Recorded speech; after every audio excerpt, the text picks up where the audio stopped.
All right, we're just talking sand drags. Random sand drags. Yeah. You like sand drags, right? Yeah, they used to hold sand drags a time or two in the Kern River bed. Yeah, right there by 24th Street. By Beach Park, right? Beach Park. Yeah, They I actually used had to watch them. dragsters and stuff running Oh, down yeah. the riverbed. Yeah. So there you go. Yep. Are they nitro dragsters or They got everything. Everything, really. Oh yeah, they got methanol burning, gas burning, Wow. nitromethane. I've seen pictures of them like with two wheels and they're all knobbed Yeah, with up and the everything. Two on each side. Yeah, two oh, on each yeah. side. The paddle Yeah. tires Yeah. on them, two on each Yeah. side. Oh yeah. I mean, the power of those things are incredible. So Yeah. it's interesting. Yeah. It's the Auto Club Famoso Raceway segment here on Baco Motorsports Power Hour. You know, it's other than the WCHRA event coming up. Basically, that's November Next 8th. weekend. Next yes, weekend, right? Yes. What do you got going on over the next few weeks? Well, now it's just contracts, meetings, lunch meetings, everything. Travel. We're going to the SEMA show next week. We'll hopefully be in the PRA show in Indy in December. So this is our busy time. Right. Now it's paperwork. It's all the contracts, everything for next year. Just finish the schedule and all that. We were talking about the scale of the March meet. The March meet, Yeah. you know, even though it's a 5-day event, it's a 365 prep and think about and have stuff to do. Right? Yeah, we said it before. It's about 8 months out of the year for me. We launched our campaign in I guess it was Labor Day weekend. We announced the date, and then we obviously started passing out our literature at the reunion last weekend, week before last. And now I'm just full on into that. Getting the pit stalls figured out and lining up some more sponsors, hopefully, and just that's the whole part. I mean, you got the major sponsor kind of out of the way already with Good Vibrations, Good Motorsports. Vibrations. Yeah, we got that. So we're still working on some stuff there. I got to get all the signage done for that. Got to get an event shirt. Every year I make 2 or 3 or 4 or 5 different little March meet shirts. So I have fun this time of year doing all that. Yeah, nice. There it is. This was the early mock-up version. Those are the dates, though, March 5th and 8th. That'll be a spectacularly busy weekend in Bakersfield that weekend. I think State Wrestling's the same weekend. Wrestling's the same weekend. But I think Scott may be opening up his season that weekend too at the you're- Speedway. I So think we're you're going to have probably right. There you go. a big weekend. Yeah, if you want to come to the March meet, book your motel room now. Book Beat now. out the wrestlers because they don't know until a few weeks before. And then go to the dirt races that night. Yeah, You have a exactly. Great weekend. It'll be a perfect weekend. This is the new one with That Good is. Vibrations in there. Yeah, yeah. So exciting! That was such an exciting, kind of announcement for you guys. Oh, it's big. Yeah, it's know. big. And it's a great shot in the arm for us. It allows us to get out there and just promote that much more. I can now afford to spend more time at the SEMA show. I can afford to go to the PRA show before I usually held back because this time of year there's no revenue coming in. So this really just gives a little jump on things and lets us get out and promote the March meet that much more. It's really exciting. Do you go to Pomona in a couple weeks, or I'll be down there during. I'm not sure if I'm going to the whole event, but usually I go down there for a few days. So And I haven't kinda- quite asked my wife for permission yet. So I gotta work that angle still. So you got busy things. You got busy family stuff to do, right? I've got kids playing volleyball, cheer, everything else. I got to kind of work that all. Yeah, out. exactly. Follow these guys on Facebook. They do a great job on Facebook, and we got a nice boost on traffic from some things that we were able to do last week at the California Hot Rod Reunion. Yeah. We were asking Scott Schweitzer his 5 kind of things that stood out for him over the course of the season. Of this season. And I think the one thing that I would say that's really stood out for me was the domination of Tony Bartone this year. I mean, if you think about the fact that he's able to in that sport to keep a team that competitive. Obviously, it takes a lot of money, which he has. Yeah. And 2, he just is a competitor. But to sweep every race, it's got to be something people are like going, wow, that's incredible. Well, and he's not just doing that. I mean, he's got a construction company he has to worry about. Yeah. He's also races an alcohol funny car all over the country, and he's in Vegas for the next 2 weekends for the national event divisional. Then he'll be in Pomona racing his alcohol car. So he's racing all the time. Yeah. It's not just that front motor top fuel car. Right. It's his alcohol car or whatever he can do. I think the deal with that front motor top fuel car, these things are on the edge to run fast, to run that quick, and those mile per hours. He's hitting 260s, 560s. To do that consistently is just amazing. And this was a team just a couple years ago. You said, he's quick, he's fast, but he's inconsistent. He's going to light the tires, he's going to shake the tires. Something's going to go wrong. You don't have to worry about Tony Bartone. Well, guess what? Yeah. Nothing went wrong this year. And I wonder how much the alcohol car has helped him because I think it has. Those are the hardest cars to drive in drag racing. You shift. They're all over the place. They usually don't run the best time during an event. They get put out there early or late, and it's a challenge to drive those things down a racetrack. And he wins.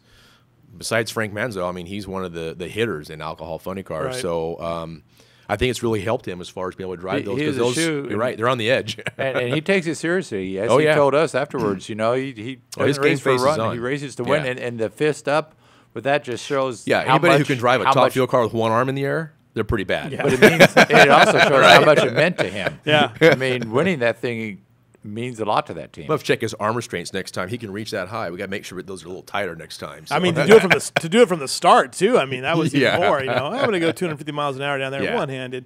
All right, well, let's go back to this. Let's talk about your 5 favorite things that happened over the course of the year. And let's start with number 5. Think about that one. Oh man, I should have had a list prepared. Yes, I'm putting you on the spot. Griffith.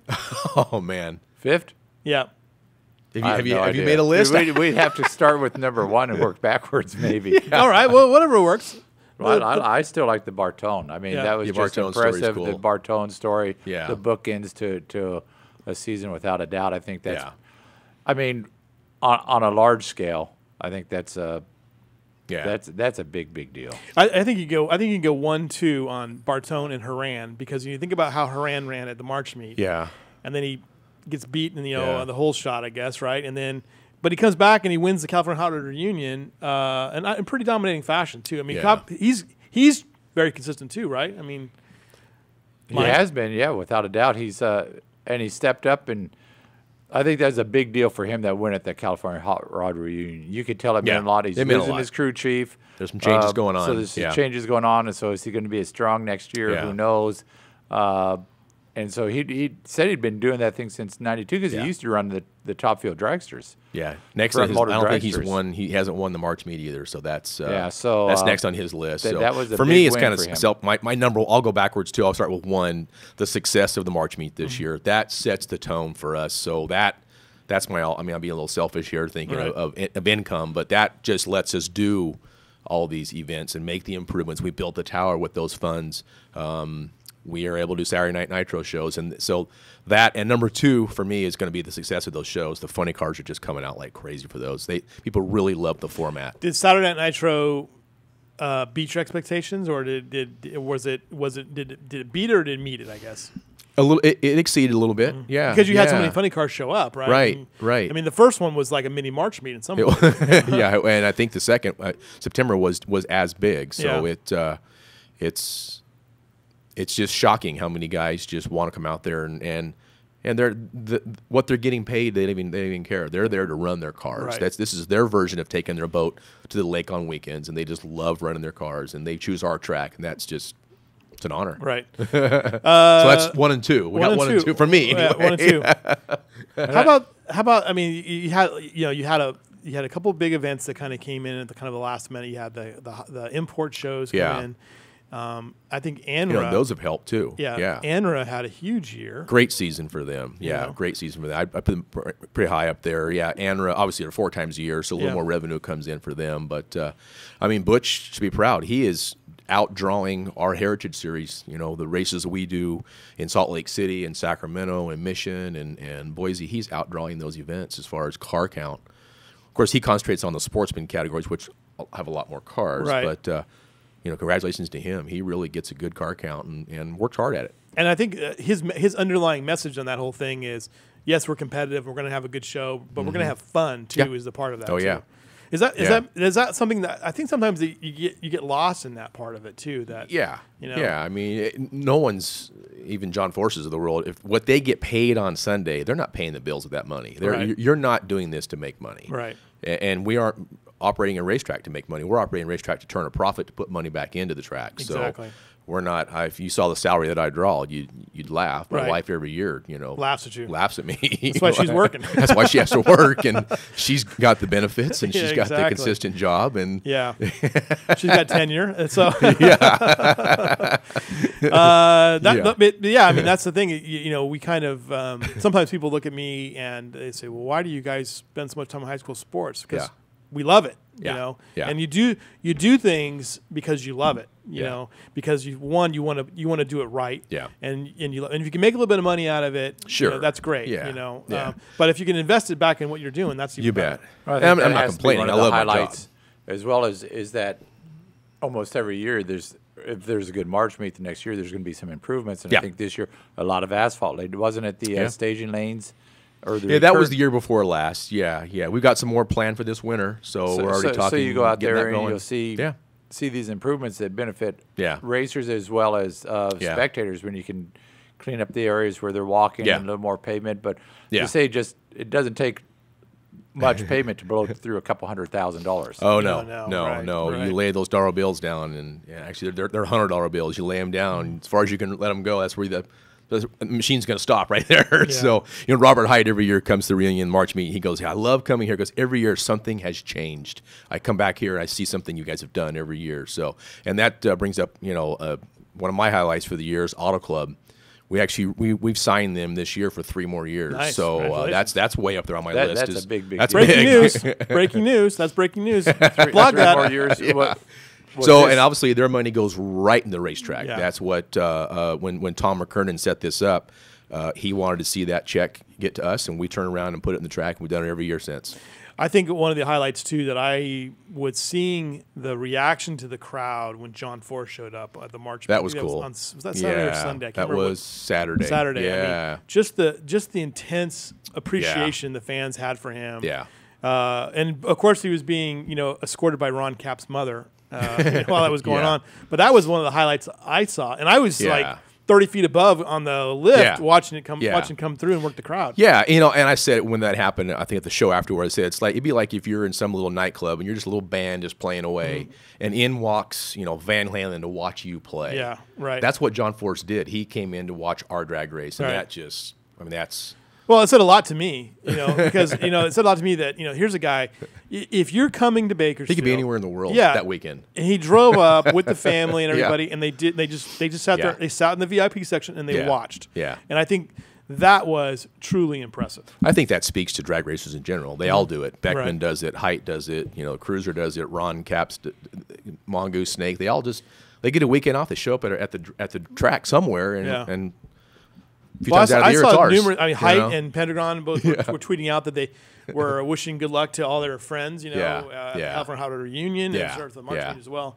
Griff, it's so a big family. You think Bartone's accomplishments really, on competitive wise, for drag racing, that's a big story. Yeah, that's a big story. Competitive wise, that's Yeah, and as he said, he's not quitting. He's going to be back in March. So yeah. All right. Hey, there's cars being built. I don't know who can beat him. Yep. Yeah. If he's got a new car being built. No, I'm saying there are more top fuel cars being built. Jeff Dill, the surfer, is going to have a front motor top fuel car for next year. So another, more cars being built, more funny cars being built. We're excited. That's a good deal if you can get some more front motor dragsters being built. We need it. Awesome. It's stabilized, so now it can go up a little. All right, we got to get to a break, but before we go to the break, Chris, can we play out the video of Jason Barta, and we'll go to the break after that? Yeah. There it is. All right, we'll be back after these messages.